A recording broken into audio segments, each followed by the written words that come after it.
Bien. On entend quelque chose? Oui.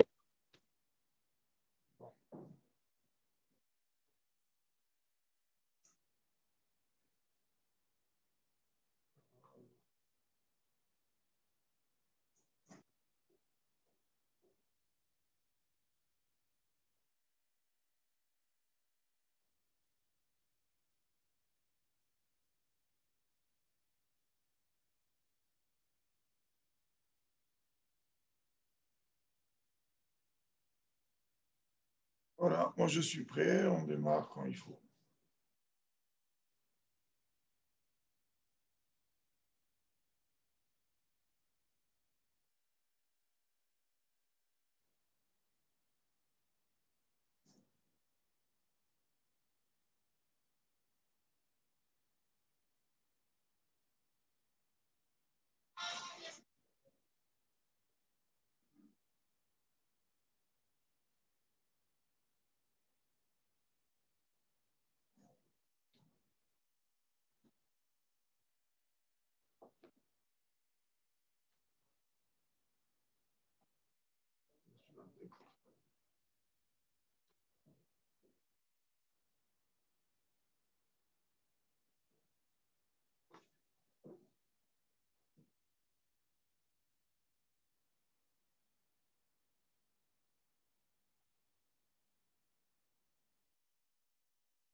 On démarre. Quand vous voulez, Rav Mazouz. Ok. On a parlé la dernière fois, hein. On a démarré donc le 5e chapitre auquel on s'est arrêté en plein milieu. On sait très très bien que l'étude de la Torah, hein, l'étude en règle générale, représente quelque chose d'extrêmement important. C'est la raison pour laquelle, entre autres, qu'un homme doit faire attention à ce qu'il lit, ce qu'il étudie. Et si déjà l'homme il doit faire attention à ça, à raison de plus, on doit faire attention à ce que nos enfants ils lisent ou ils étudient. Car tout ce qu'on lit et tout ce qu'on étudie, c'est ce qu'on a parlé jusqu'à maintenant dans ce chapitre, la chose s'imprègne totalement dans notre cerveau. Et à partir du moment où elle s'imprègne totalement dans le cerveau, la faire bouger après, c'est tout un problème. Et en général, on ne peut pas réellement la faire bouger. Et pas seulement ça, lorsqu'on étudie quelque chose, et que cette chose, donc, reste gravée, comme ça va influencer ma vie. C'est-à-dire, ça va faire en sorte que ça va influencer tout mon comportement. Enfin, on pourrait se dire, mais qu'est-ce qu'il y a? Quel malia d'aller écouter une conférence de ci ou de ça, ou d'aller écouter telle ou telle personne dire ou parler de tel ou tel sujet. En quoi c'est tellement problématique? Il n'y a rien de problématique à ça, on va écouter. Et puis, ce que l'on oublie, c'est que dans le cerveau est comparé à une unité centrale, un ordinateur. Des centrales avec des milliards de gigas ou de téras, c'est donc une capacité d'enregistrement gigantesque. et s'enregistre tout ce que l'on entend. Donc, on a ici des microphones merveilleux, tout ce que l'on voit, et ça les enregistre d'une façon exceptionnelle. Et Kamouvan, ça ne bouge pas de la tête et parfois ça peut poser des dégâts. Maintenant, quand on étudie la Torah, on voit que c'est quelque chose qui apporte exclusivement que du positif. Alors, on pourrait être amené à dire que le Ika, il est exclusivement l'étude de la Torah, où on en est avec les mitzvot. Pour l'instant, l'Admor Zaken, dans ce chapitre, veut mettre l'accent sur le terme qu'on a vu au début. Qu'est-ce que ça veut dire? Leit morshavat fi sabeklal. C'est-à-dire quoi le mot litfos qui veut dire capter, saisir? C'est-à-dire quoi qu'on peut capter où on ne peut pas capter Dieu et à travers la Torah, oui, on peut capter. Alors là, il va nous expliquer oui, l'importance, une fois de plus, de la connaissance de l'étude de la Torah. Ça veut dire quoi la connaissance de l'étude? C'est-à-dire qu'un juif ne doit pas seulement se contenter d'étudier en tournant des pages. L'étude, il doit avoir une concentration. Donc, automatiquement, l'étude, elle doit automatiquement s'imprégner en lui. À partir du moment où on s'imprègne, alors on arrive à des choses assez positives. On va voir maintenant dans les mots. Les autres, Marla Yetera Gdola Venifla Lehem Ketz, Asher B'mitzvat Yediat HaTorah, Ve'asagata Al Kol Asiyot.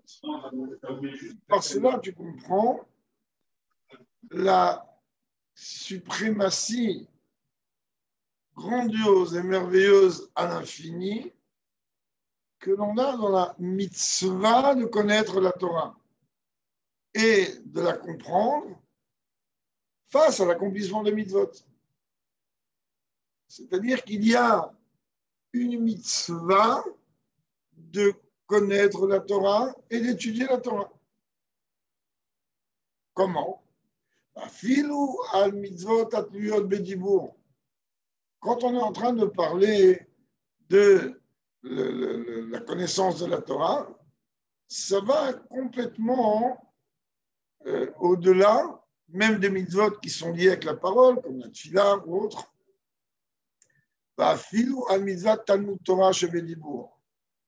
Et même sur la mitzvah de l'étude de la Torah à travers la parole. Alors ici, on voit que l'Admor Zaken différencie la dimension de lire la Torah et d'étudier la Torah. C'est deux choses. On a vu dans le chapitre précédent qu'il y a une obligation de comprendre. Mais même quelqu'un qui va tout simplement lire un texte, on avait parlé assez longuement par rapport au fait que chaque lettre véhicule une certaine énergie, et à partir du moment où elle véhicule cette énergie, et que les yeux captent, parce qu'on a expliqué que les yeux sont des caméras, des capteurs, captent cette énergie, donc ça amène quelque chose de très positif. Donc on peut se dire, ben voilà, tout simplement, on va lire. Ça arrive le jour de l'Akbar Mer, c'est une bonne chose de lire le Zohar. Qui a dit qu'on va comprendre, pas comprendre, moins comprendre, chacun va comprendre, suivant ses capacités. Et les capacités de l'un ne sont pas les capacités de l'autre. Mais malgré tout, le fait qu'on est en train de lire, d'utiliser la parole pour prononcer ces textes du Tanakh, de la Torah, même si on ne les comprend pas, ça a une influence. Mais dans ce chapitre, il vient nous dire comprends. Il y a une mitzvah d'utiliser la parole pour prononcer des mots de Torah. C'est très bien, très bonne chose. Mais ici, on est en train de parler d'une mitzvah de Yediat Torah. Un juif ne peut pas se contenter et dire écoute, moi, de toute façon, je sais qu'il faut mettre les tefilines de cette manière, je mets. Je n'ai pas besoin d'étudier les lois qu'on s'en doit étudier. Ah, je sais qu'il faut manger cachère, je n'ai pas besoin d'étudier les lois de cacheroute. Je dis, au pire, j'ai un problème, j'appelle un rave. J'ai envie de me casser la tête maintenant à apprendre ci ou à apprendre ça. Alors on lui dit, il y a l'application, mais ça, ce n'est pas du tout ce qu'on parle maintenant. Là, dans ce chapitre-là, Admorazaken se concentre essentiellement sur l'enrichissement des fichiers intellectuels dans le cerveau. C'est-à-dire le fait de cette mitzvah de connaître, de comprendre et de capter la Torah. Bien que dans le, comme on l'a dit tout à l'heure, il n'a pas laissé seulement de lire. Alors il dit que lorsqu'on va connaître, comprendre et automatiquement capter cette Torah, eh ben, cette dimension-là, elle est même au-delà des mitzvot massiot, des mitzvot dans le sens concret du terme. Pourquoi? Qui a l'idée que la mitzvot, je vais dire pour maïs, car par l'entremise de toutes les mitzvot, que ce soit les mitzvot que l'on applique par la parole ou par l'action, Akadosh Baruch Hu malbish et anefesh, Dieu, il est en train, si l'on peut dire, d'investir, d'habiller l'âme avec un vêtement divin, ou makifa or Hashem merosha ve'ad ragla. Et qu'est-ce qu'il fait? Il est en train tout simplement de projeter sa lumière d'une façon totale et globale, d'ici de la tête aux pieds. C'est-à-dire du niveau le plus haut de l'âme jusqu'au niveau le plus bas de l'âme. Ça, c'est lorsqu'on accomplit une mitzvah, soit par la parole, soit par l'action. Par contre, Uviediat à Torah, lorsqu'un juif comprend la Torah, pas seulement qu'il lit, on a parlé tout à l'heure des mitzvot de dibour, de maïs, de parole ou d'action, c'est-à-dire je lis sans comprendre, j'agis parce que comme ça j'ai appris. Alors là, ok, très bien, il y a une lumière de Dieu qui investit l'âme de niveau le plus haut vers le niveau le plus bas, très bien. Mais lorsque je comprends la Torah, c'est-à-dire que je vais prendre mon intellect et le faire travailler de manière à ce qu'il soit totalement imprégné de tout ce que ce texte veut transmettre. Il va en dehors du fait qu'au moment où j'étudie, mon intellect est totalement habillé de la sagesse de Dieu.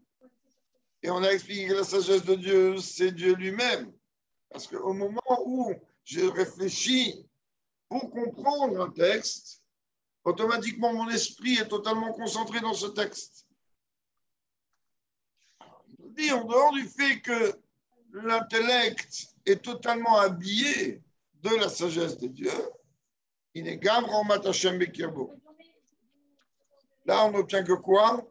Que l'homme qui comprend la Torah, alors à ce moment-là, qu'est-ce qu'il fait? Il fait que la sagesse, que la sagesse de Dieu, c'est-à-dire Dieu, se trouve totalement en lui. Et, pour prendre le langage du Tanya, Ma she'asechel mesig vetofes umakif vesichlo, ma she'ashor litfos velasig b'diat Torah. Ici, on n'est pas en train de dire s'il va réellement arriver à une compréhension totale. Il y a une infinité de niveaux dans la compréhension de la Torah.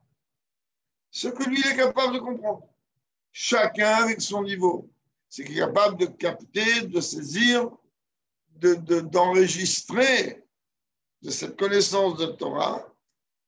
Ish, on va y arriver.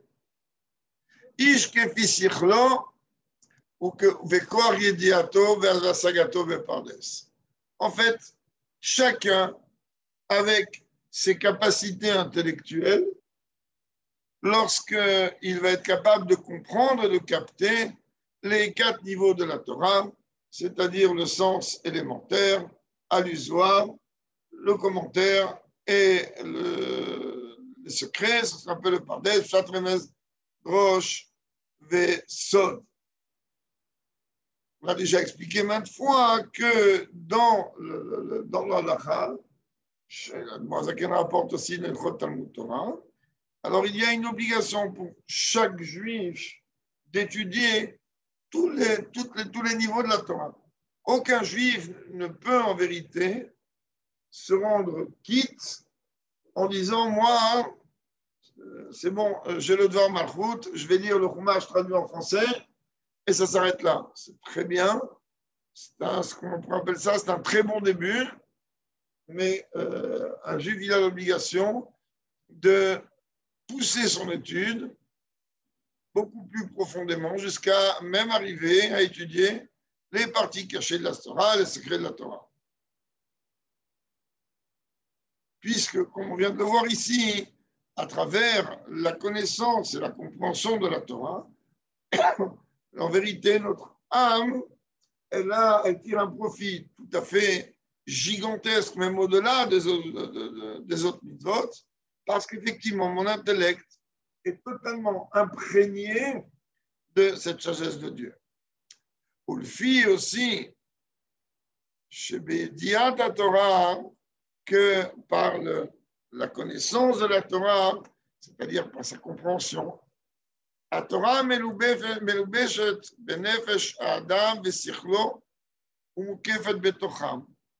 Donc automatiquement, la Torah rentre totalement dans l'intellect de l'homme. La reine, Nikret Torah.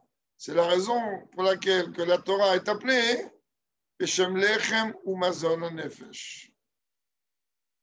Que la Torah est appelée le pain et la nourriture de l'âme. On va aller jusqu'au point, on va expliquer. Kikmo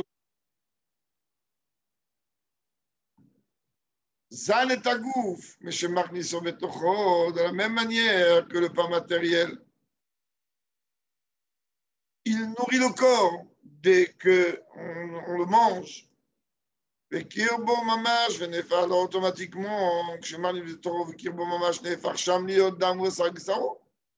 lorsque je suis en train de manger du pain ou de la nourriture, que devient la nourriture ou le pain que je consomme par rapport à mon corps? Il devient mon corps, on sait très bien, on est ce qu'on mange. L'une des raisons pour lesquelles, encore une fois, de l'importance de faire attention aux différentes lois de cache-route, puisque de la même manière que la nourriture que l'on mange se transforme ensuite en chair et en sang, alors automatiquement, la Torah, c'est pareil. La Torah est comparée à l'Echem ou Mazon, elle est comparée à du pain ou à de la nourriture, car une fois qu'elle est intégrée dans mon esprit, ça m'emplit entièrement de la tête aux pieds. Et donc, quand on parle de la nourriture au sens matériel du terme, c'est comme ça qu'un homme vit, c'est comme ça qu'un homme peut exister. Car, Bidiat Torah, c'est de la même manière lorsque l'homme il est en train en vérité de connaître la Torah, de comprendre la Torah, de capter la Torah, de l'étudier avec approfondissement, d'y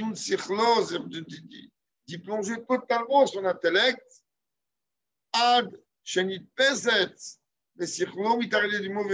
jusqu'à même que cette Torah, elle va totalement intégrer son intellect et va former un avec son intellect. Là, qu'est-ce qui se passe? C'est mazon et nefesh vechaim bekirba mechaya chaim etzor baruch hu anubash bechormato vetorato shebekirba. Donc il dit automatiquement là, la Torah devient effectivement la nourriture.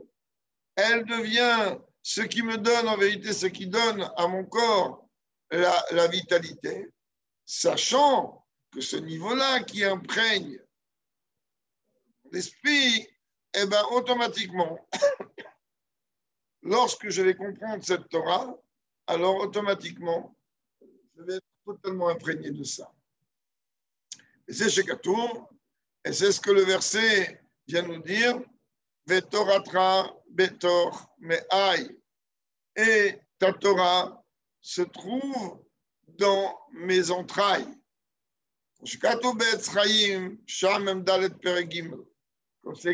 Comme c'est expliqué, écrit au nom du Harizal, comme dans Etzraïm, à la 44e porte, au 3e chapitre. Chez les Fouché Neshamot Began Eden à la mitzvot. Alors là-bas, il dit, comprend bien, que les vêtements de l'âme dans le Gan Eden, c'est les mitzvot. Alors, là, on va s'attarder un tout petit peu. On a déjà expliqué dans d'autres shiurim que le Gan Eden, la porte du Gan Eden ne s'ouvre Ashremi Sheba Lekan ve Talmud Beyado. Ne s'ouvre qu'à partir du moment où on a un isipas qui s'appelle l'étude de la Torah. Beaucoup de récits, on a vu de l'Igilgoulim, que des Neshamot étaient obligés de redescendre parce qu'ils manquaient leur étude de Torah, bien que c'était des gens qui, bon, étaient d'un niveau très, très, très haut. Pour rentrer au Gan Eden, il faut avoir de la Torah. Mais maintenant, voilà que la Neshama se trouve au Gan Eden. Elle a besoin de ce qu'on appelle les vêtements. Et les vêtements, ce sont les mitzvot, comme on l'a expliqué au 3e chapitre. Que les vêtements de l'âme, c'est paroles, pensées et actes. Mais lorsqu'un homme, il accomplit les mitzvot, et ça, il ne peut les accomplir que ici, automatiquement, la Neshama, une fois qu'elle rentre au Gan Eden, puisqu'elle a étudié la Torah, alors elle va pouvoir, grâce aux mitzvot qu'elle a accomplies dans ce monde, pouvoir profiter de la lumière infinie de Dieu. Car sans les mitzvot, c'est exactement comme quelqu'un, en vérité, qui rentre dans un endroit. Je vais prendre un exemple très simple, un exemple que vous allez comprendre très vite. Imaginez que vous êtes en train de regarder un film en 3D ou en 7D et vous n'avez pas les lunettes. Vous n'allez rien voir du tout. L'exemple n'est pas précis parce que c'est encore pire là-haut. On va voir complètement flou, complètement embrouillé. On ne sait même pas ce qu'on voit. On ne comprend pas. On regarde le copain à côté qui est en train de se réjouir au plus haut niveau et nous, on ne voit rien. Elle dit, OK, il y a besoin des lunettes. Ah, les lunettes, c'est quoi? Ben, c'est ce qu'on appelle les vêtements. C'est-à-dire de manière à ce que l'âme puisse profiter de ce reflet divin qu'il y a au Gan Eden, ben, elle a besoin des mitzvot matériels qu'elle a accomplis dans ce monde. Donc, vous voyez bien à quel point, dans ce chapitre, il est en train de nous expliquer qu'on a besoin des deux dimensions. On a besoin dans l'étude de la Torah, de l'étude de la Torah et de la compréhension de la Torah, car à travers la compréhension, c'est aisément compréhensible, on se propulse à des niveaux beaucoup plus hauts, mais d'une façon plus concrète. Ça veut dire à travers la compréhension, on attire sur nous des dimensions divines infiniment plus grandes, mais on a besoin aussi, de l'accomplissement des mitzvot. Et l'accomplissement des mitzvot, c'est le moyen de pouvoir profiter au Gan Eden, mais pas qu'au Gan Eden. Parce qu'il faut comprendre que Bezrat Hashem Mashiach va arriver immédiatement. À partir de là, on n'ira pas faire un séjour au Gan Eden. Mais on va se retrouver avec le même problème ici sur Terre. C'est-à-dire que quelqu'un, comme le Tanya avait expliqué beaucoup plus loin, au chapitre 37, que toute la préparation va profiter de ce que Dieu va nous donner, nous montrer au moment de la Géoula, ça dépend de nos actions aujourd'hui.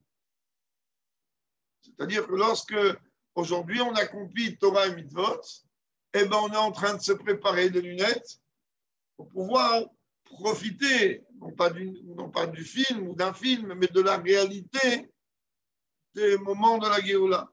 Sinon, Dieu il va se dévoiler de toute manière. Mais est-ce que moi, j'aurai les yeux qu'il faut et les lunettes qu'il faut au moment de la Géoula? D'où le fait que combien il est important, et on le voit à travers Jérémie Saïm, combien on doit accomplir une mitzvot concrète. Ok, c'est pas quelqu'un de tellement religieux, à un tellement grand niveau. Ok, allume les bougies de Shabbat, mets les tefilin, essaye de manger kasher, essaye d'accomplir une mitzvah, mets la tzedaka, aide ton prochain. Ça, ce sont les bases des bases de Torah et mitzvot. Il dit ici qu'on comprenne bien que la Neshama, elle a besoin des deux. Elle a besoin et de l'étude,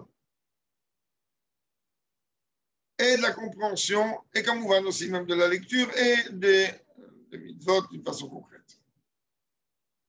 La Torah, hi amazon et neshamot shasku ba'olam hazeh betorah lishma. Est-ce qu'en vérité la Torah, elle devient une véritable nourriture? Évidemment, et pas tous à ce niveau-là, mais quand même le bon Dieu, il nous dit, chacun il va faire avec son niveau, mais la Torah, elle devient réellement une nourriture lorsqu'on a réussi à faire en sorte que notre étude de la Torah, elle se fait pour l'étude de la Torah. On va expliquer. C'est marqué dans le Zohar de la page avec la page 210. Velishma haynu kedei lekasher nafsho l'Hashem al yedei asagat haTorah ishish kefi sichro. Moshe katuv bepriat Tzrayim. En vérité, ça veut dire quoi, l'Ishma?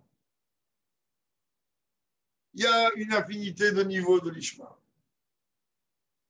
Quelqu'un qui étudie la Torah pour le plaisir ou pour remplir ses fichiers intellectuels, donc il a un intérêt quelconque. Maintenant, je vous mets à l'aise tout de suite. Arriver au niveau de l'Ishma, c'est pratiquement pas donné au niveau de personne. Imaginez Rabbi Yochanan ben Zakkai, qui est d'ailleurs, qui repose à Tveria à côté du Shla Akadosh. Beaucoup ont la coutume aujourd'hui de lire la tfila du Shla pour le chinour des enfants. Ce n'est pas un minakrabad, mais minakrabad, il est de penser souvent à nos enfants et de prier pour eux. Donc il n'y a rien de négatif à cela, même si ce n'est pas notre minag. Ceci dit, donc le Rabbi Yochanan ben Zakkai, avant de quitter ce monde, il a dit que lui, il a réussi quelques minutes dans sa vie à pouvoir étudier la Torah l'Ishma. L'Ishma, ça veut dire uniquement, exclusivement, ce que Dieu il a ordonné. Et le Morazaka nous dit ici, tout simplement, pour permettre la connexion de notre âme avec Dieu à travers l'étude de la Torah, chacun suivant son niveau, encore une fois.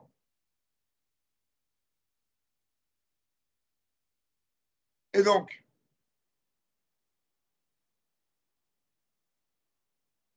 c'est la raison pour laquelle il est venu nous dire que la Torah, donc, est comparée à la nourriture, comme on va le voir, et il va continuer encore à amener des exemples donc, du Harizal. Mais la question qui est posée est la suivante. Si la qualité essentielle de la Torah est que la Torah est comparée à une nourriture pour l'âme, et les mitzvot, leur qualité essentielle, sont les vêtements de l'âme.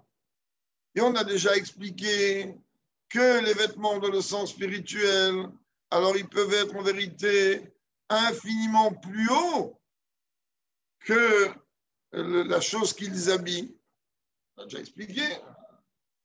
Très très bien, on peut prendre des vêtements d'une qualité tout à fait particulière, puisqu'on a expliqué que la source des vêtements de l'âme, elle est beaucoup plus haute que l'âme elle-même, car elle permet à l'âme de s'exprimer, donc d'arriver au but. Dans ce cas-là, en quoi l'étude de la Torah et principalement la compréhension de la Torah, hein, elle est plus importante que les mitzvot. C'est ce que maintenant il va venir expliquer un peu plus loin. Qu'est-ce que ça veut dire lorsqu'on est en train de dire que la Torah est comparée à de la nourriture? Et qu'est-ce que c'est que la dimension d'un vêtement dans le sens spirituel, donc qui le vêtement correspond au mitzvot? Et là, en vérité, on va comprendre deux nikudotes, qui a en vérité dans l'étude de la Torah deux dimensions. Elle est en même temps une nourriture et en même temps un vêtement, comme il va l'expliquer tout de suite. L'Amazon, quand on est en train de parler de la nourriture, que la Torah est une nourriture, la nourriture, elle est, qu'est-ce qu'on a dit? Qu'une nourriture, c'est quelque chose qui s'avale et donc devient à l'intérieur de moi, donc elle représente en vérité une lumière intériorisée pour l'âme, une lumière profonde. Les vêtements, eux, représentent donc une lumière qui englobe l'âme. C'est la raison pour laquelle que nos maîtres nous ont enseigné. Chez Talmud Torah, Shakul, Keneged, Kol Mitzvot. Qu'est-ce qu'on dit le matin dans ma série PA? Eludvarim, Shen, Laim, Shio, etc. On dit le Talmud Torah, Keneged, Kulam. Que l'étude de la Torah est comparée, va même au-delà de toutes les mitzvot. Pourquoi? Les filles, chez un mitzvot, les vushim levad. Parce que les mitzvot, ils représentent uniquement un vêtement, c'est-à-dire un moyen d'expression. Alors que la Torah, elle comporte les deux. La Torah, il mazon, vegam levush, le nefesh amaskelet. Et la Torah, elle est et ce optimi, donc cette nourriture, cette lumière intérieure qui intériorise, et en même temps le bouche. Il y a là aussi cette dimension de lumière de Dieu qui englobe.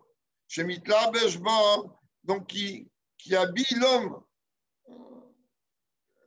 L'homme s'habille de cette Torah, Be'iuna Velimuda, par le fait qu'il va donc analyser cette Torah et l'étudier. Et quand Sheken est encore plus, et à raison de plus, que chez Motsi, pas seulement que lui comprend la Torah, pas seulement que lui saisit la Torah, mais mieux encore, lorsqu'il ne se contente pas de lire la Torah avec ses yeux ou avec son intellect, mais de prononcer la Torah, Befiv Bedibour, Shehev Adibour, que la buée, si l'on peut dire, qui s'extériorise de ma bouche au moment où je prononce des mots, Naase Prinat Or Makif, se transforme, comme c'est expliqué dans la Kabbalah, donc dans Priyat Sraïm, comme une lumière qui englobe, qui entoure l'âme. Par rapport à ce qu'on vient d'étudier, on voit qu'en vérité, oui, la Torah elle a deux dimensions. Et là, et la nourriture, et la dimension, d'être de la nourriture, donc un niveau intérieur, et cette dimension de vêtements. Donc, on comprend que la Torah est au-delà même de toutes les mitzvot, car les mitzvot ne sont que des vêtements. On va résumer le Perek Hamishi, et avec l'aide de Dieu, on va essayer d'entamer le Perek Shishi. Donc, pour résumer, on a parlé comme ça jusqu'à présent. Dans le chapitre précédent, le Moazaken a expliqué, fait une révision un petit peu générale, rapide, que l'âme de chaque juif est composée, elle, de 10 forces. Ces 10 forces sont séparées en deux, force intellectuelle, force émotionnelle, Chorma Binadat, de Chesed Malchut. Et que les 3 forces intellectuelles représentent en vérité la source des midot, c'est-à-dire la source des attributs émotionnels, car c'est de ce niveau-là que les midotes s'engendrent. Et on a expliqué très longuement, de là on comprend pourquoi effectivement que l'intellect, Moar Shalita Lalev, il est capable, lui, de dominer donc les émotions. Ensuite, on est venu nous dire qu'à travers la réflexion et l'approfondissement de l'homme sur la grandeur de Dieu, donc automatiquement, ça va engendrer en lui une une émotion qui peut être des deux niveaux. Soit une émotion d'amour, Avat Olam Ahavtanu, lorsqu'on vient, il va voir combien Dieu le comble. Combien il va voir combien Dieu fait de la merveille, Marabou Maasera Hashem, la grandeur de Dieu à travers la nature. Donc il va automatiquement entraîner chez lui un sentiment d'amour. Et d'un autre côté, à force de s'investir sur l'étude de la grandeur de Dieu, ben, ça peut engendrer, ça devrait engendrer, en tout cas aussi de la crainte. Il a aussi expliqué auparavant, parce qu'à partir du chapitre 6, on va rentrer dans un autre guéder. J'ai dit au début, du premier shiurim, que du premier chapitre au 5e, Zaken va tout simplement nous expliquer qu'est-ce que représente l'âme en trois dimensions, qu'il y a 2 âmes, qu'il y a 10 forces et qu'il y a 3 vêtements. À partir du chapitre 6, on va expliquer en vérité on va le voir tout de suite, que l'âme, elle n'est pas toute seule. Si elle était toute seule, alors elle va y aller, non, c'est merveilleux. Mais il y a une opposition, comme on va le voir. Mais avant de cela. Donc, on a aussi vu qu'il y a 3 vêtements, paroles, pensées, actes dans Torah et Mitzvot, à travers lesquels l'âme s'habille. Ces vêtements-là représentent en vérité en eux-mêmes un niveau beaucoup plus haut que l'âme elle-même. Car la Torah et Dieu, c'est une seule et même chose. Et lorsqu'un juif étudie la Torah comme les Mitzvot, alors il s'attache avec Dieu, et surtout lorsqu'il étudie, comme on vient de le voir, et qu'il comprend cette Torah. Lorsqu'il étudie et comprend ce qu'il étudie, alors automatiquement, la fusion que l'âme est là avec Dieu est là entière. Ce n'est pas une fusion superficielle ou extérieure, c'est aussi une fusion intériorisée. Et enfin, ça c'est donc les 5 chapitres. Dans le chapitre, on va voir maintenant avec l'aide de Dieu, Zaken va expliquer qu'il n'est pas tout seul. Et sur le ring, il y a deux rois qui s'affrontent. Et donc, il va nous expliquer que même l'âme animale, on l'a expliqué au premier chapitre, qui elle s'oppose à l'âme divine, elle aussi elle a 10 forces, elle aussi elle a 3 vêtements, elle aussi, comme Ouvan, étant donné que ces forces de l'aspect négatif de Klipat Noga. Donc automatiquement, tout ce qu'elle a, ce sont des forces impures, des forces négatives, des vêtements négatifs. Et en vérité, tout dépend de comment nous, on va se comporter. En fonction de comment nous, on va se comporter, alors automatiquement, on va pouvoir savoir si on va nourrir notre âme divine avec cette 10 forces ou Dieu préserve le contraire. Lorsqu'on a parlé du terme klipa, traduit par force du mal, mais on sait très bien que klipa, ça veut dire aussi une écorce. Expliqué au début que, bien qu'en vérité, chaque créature tire sa vitalité directement de Dieu, comme c'est très longuement expliqué dans le 2e et 3e chapitre de Sharichut Ve'emunah qu'on va démarrer bientôt.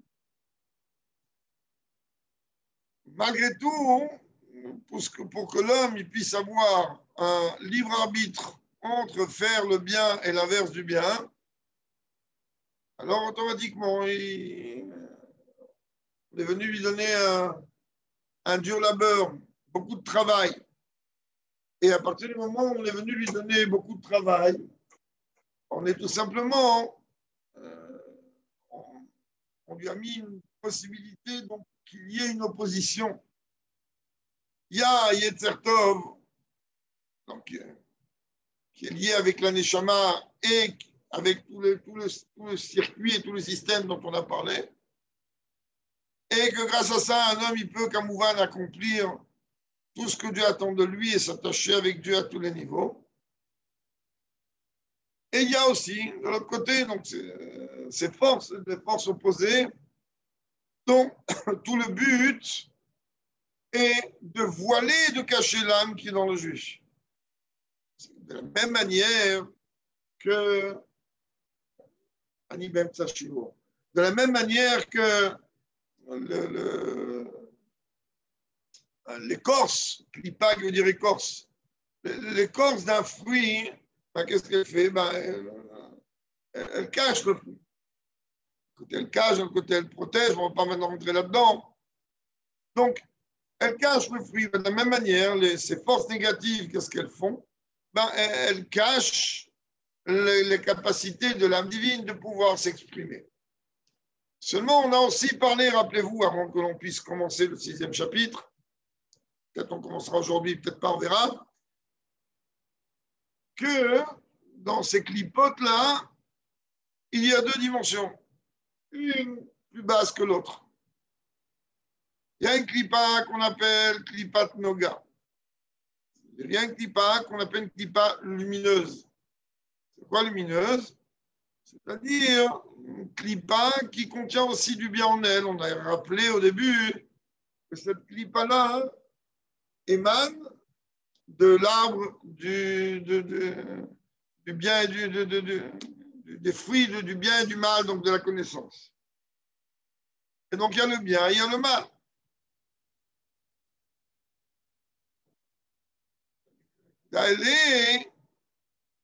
Quand un juif est en train d'utiliser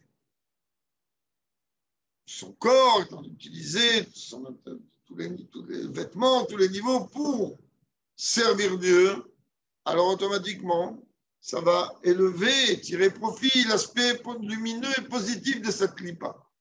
Malheureusement, quand c'est Dieu préserve l'inverse. C'est-à-dire que lorsqu'un juif, malheureusement, il fait le contraire de ce que Dieu lui demande, ben, automatiquement, il est en train de prendre et se tromper automatiquement dans la boue. Et il y a enfin un deuxième niveau de cette clipa.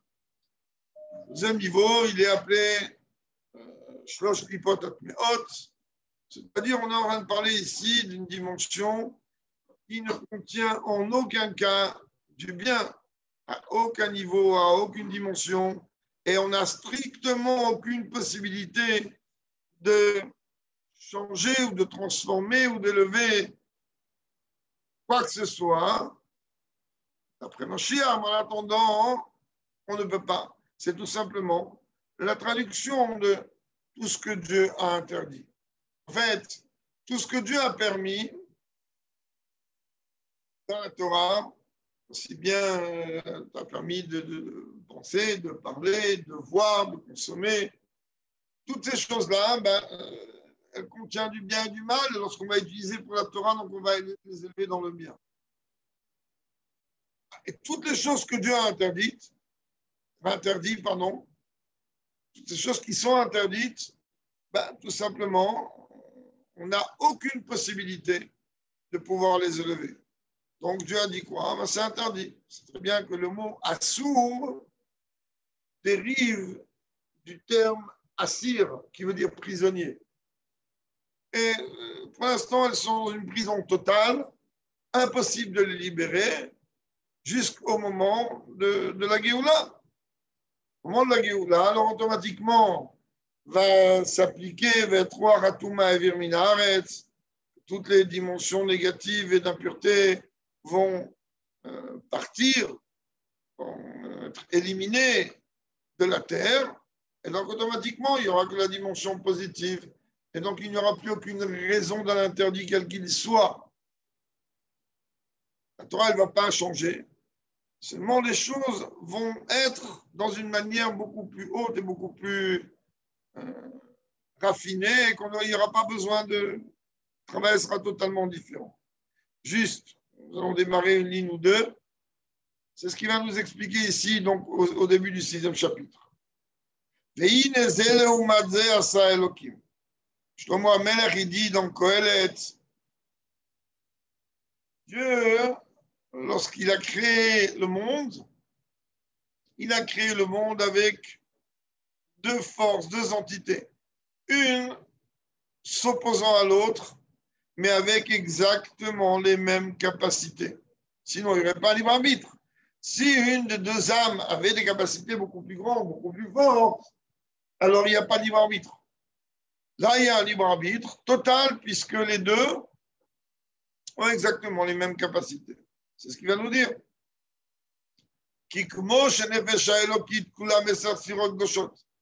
De la même manière que l'âme divine inclut en elle 10 spirotes, 10 midotes saintes. On parle ici de 10 forces qu'on a expliquées. Et que l'âme divine s'habille à travers 3 moyens d'expression qui sont paroles, pensées et actes, donc de Torah et mitzvot. Car de la même manière, l'âme de ce qu'on appelle l'autre côté, comme il va l'expliquer plus loin, qu'est-ce que ça veut dire l'autre côté? Que cette âme-là vient et découle Miklipat Noga, de cette klipa qu'on appelle Noga, comme on l'a expliqué, donc lumineuse et qui contient aussi du bien, Amlu Beshet Bedam à Adam, que cette klipa-là, en vérité, elle s'habille dans l'âme, dans le sang de l'homme, comme on l'a expliqué au début du premier chapitre, que le sang donne la vitalité au corps. Ben, cette âme-là, qui est appelée en même temps Nefesh Abahamit, elle est aussi appelée Nefesh Achionit, donc l'âme qui donne la vitalité, et son endroit de résidence est dans le côté gauche du cœur, mais dans le sang. Alors, cette âme-là, elle aussi, elle est composée, mais elle sert Kitrin de Messahabuta. C'est-à-dire, c'est un langage du Zohar, elle est composée en vérité de 10 couronnes impures, c'est-à-dire en fait de 10 forces de l'âme impures. Le Zohar les appelle ici des couronnes qu'elles surplombent. Shehen, qui sont, on va conclure pour maintenant, ces 10 forces-là sont quoi? Sheva Midot Raot, elles sont tout simplement 7 attributs émotionnels négatifs, comme par exemple faire du bien dans le sens négatif du terme, c'est-à-dire tout simplement à travers le fait de désirer des choses interdites, ou bien dans la gvoura, dans la rigueur, comme quelqu'un qui se met en colère, ou bien dans le tiferet, quelqu'un qui pousse jusqu'à l'orgueil, qui en vérité découle des 4 fondements négatifs, comme on a parlé beaucoup plus haut, que toute la création est basée à travers 4 éléments, le feu, l'air, l'eau et la terre. De la même manière, l'âme animale, elle aussi, elle est basée de ces dimensions-là. Pour un chiour, on essaiera de développer avec l'aide de Dieu beaucoup plus cette âme animale, et qu'avec l'aide de Dieu, qu'on n'ait pas besoin d'avoir à débattre de cela, qu'uniquement le fait qu'on ait démarré, alors que Dieu puisse envoyer la Géoula d'une façon immédiate, et automatiquement, cette âme-là n'aura plus lieu d'être. On souhaite à chacun, Kabbalat Torah, Vesivra Bepnimiut, chacune, pardon, on rappelle aussi que ce Shabbat, le Rabbi demande Bakasha Nafshit, C'est une demande qui émane de son âme pure, que tous les Juifs soient réunis ensemble autour d'un repas, et dans toutes les communautés, dans tous les endroits, et puissent éliminer toute rancœur et toute haine, et toutes les dimensions négatives, et qu'avec l'aide de Dieu, que Dieu protège tous nos soldats partout où ils se trouvent, et tout le peuple juif aussi partout où il se trouve, et que l'on vive la Géoula d'une façon immédiate.